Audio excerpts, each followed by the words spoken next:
ভাই ভাই ভাই, গাড়িটা দেখেছিস? Top class. ক্লাস তো আছে, কিন্তু অনেক দাম হবে। দাম তো হবেই, কিন্তু ওদের কাছে সব কিচ্ছু না।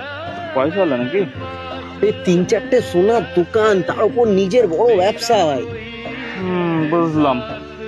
साला गुड्डू भाई ठीक ही बोले थे। जिंदगी हो तो ऐसी हो, नहीं तो जिंदा तो झटका बाल भी है।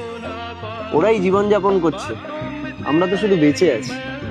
প্যারাডক্স কি জিনিস জানিস? ওই তো টাইম ট্রাভেল করে গিয়ে পাস্টে নিজের বাবার বিয়ে আটকানো, ওইটা না? সবটা থিওরি। আসল প্যারাডক্স কি জানিস? কি? এই যে তুই ওকে দেখে ভাবছিস ওর লাইফ একদম সর্টেড, ওর একদম সবকিছু ফিটফাট, কোনো প্রবলেম নেই, ঝামেলা নেই, কিচ্ছু নেই। ওকে গিয়ে জিজ্ঞেস কর, ও কাউকে না কাউকে দেখে ঠিক সেম জিনিস ভাবছে। আর ও যাকে দেখে এরকম ভাবছে, সেও সালা অন্য